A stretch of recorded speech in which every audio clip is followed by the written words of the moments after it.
Hi loves, it's me Vines Vlogs. And for today's video, ituturo ko sa inyo kung paano bumili ng coins gamit yung Binance. So USDT dito sa ating coins trading. Okay, so yung videos ko, paano mag-coin seller, nasa description box. Ngayon naman, ituturo ko kung paano tayo bibili as agent dito sa ating coins trading. So punta tayo sa coins trading.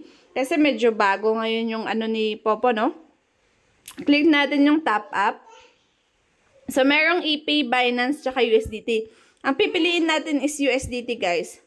So, USDT, parehas din lang sa, ito Binance, meron siyang mga prices. So, ang USDT, mas maganda kasi, 1 USDT, 9,900 ang 1 USDT sa coins. So, i-click ko lang tong copy. Ang address, guys, is USDT. Ang chain is USDT TRC20, guys, ha? Make sure yung network, ha, is USDT TRC20. So, copy natin. Ito yung kanilang wallet address, USDT TRC20. Tapos, pupunta tayo sa Binance account natin.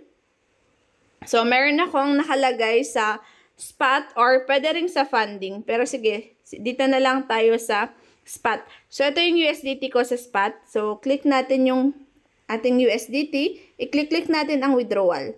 And then, i-click ang send via crypto network. And dito natin lalagay yung address na nakopy natin sa USDT ng Popo. And click network, Tron TRC20. Ito, address is USDT TRC20. So, Tron TRC20 yun, guys, ha? Kailangan double check ninyo kasi baka mamaya magkamali kayo. Once nagkamali kayo, wala na. So, hindi na pwedeng ibalik yan. Kasi nga, nandito tayo sa cryptocurrency, which is walang nakikialam kung di network at saka blockchain lang. Okay? So, ito, USDT. So, 50 yung nilagay ko. Merong $1 fee. Network fee na $1.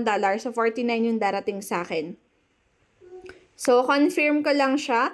Ayan. Triple check, guys, ha. Yung mga USDT, TRC20. Ayan. Click ko yung authenticator app ko.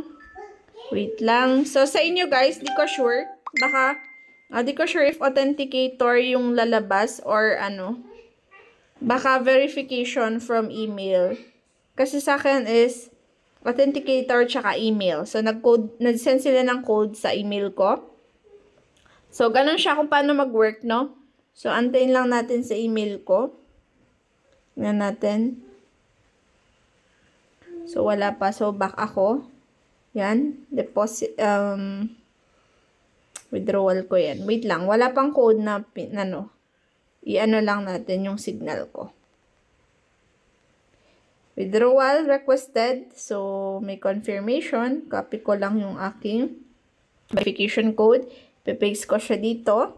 And then, yan, withdrawal processing. So, withdrawal processing, ibig sabihin, isa-send yung $49 dun sa dito kay, Popo. Isa-send dito. Tapos, i-click lang yung credit immediately. Pero, syempre, hindi ganun kung paano mag-work ang, pagsasend, mag-antay kayo ng mga 1 minute to 2 minutes or hanggang 5 minutes bago nila ma-credit ito. So, everyday lagi, ito yung ginagamit ko. USDT lagi ako, guys. So, tignan natin sa, back natin. Nag-ano na siya. Wait. Manage.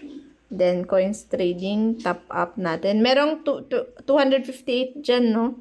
Dati yan. So, saan ba yung lagi ko? Ayan, ito yung mga top up ko lagi. Top up ko, 485 yung darating sa atin, guys. 485, yan yung mga top up ko always. Yan. Hintayin natin. Konti lang siya.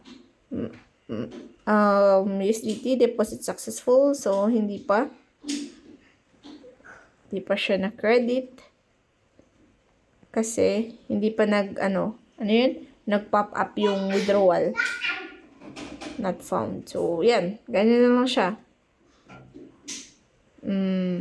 Wait lang natin siya, no? So, tignan natin if nag-successful ba yung withdrawal. Pag nag-successful dito, pwede na. Dumating na siya dun sa diba? Ganun lang kabilis. Ganun lang ayun, successful na yung withdrawal ko. So, pwede nang i-credit ni Popo. Okay na siya. Ayun, na-credit naman pala. So, check natin sa details. Ayan. So, top up ko is, ayan, 485 na coins. So, na-receive ko siya. 'Di ba? So, check yung date and time. Nabilis lang, no? Yan. 3 minutes, 4 minutes lang. Nandyan na yung coins natin sa coins trading.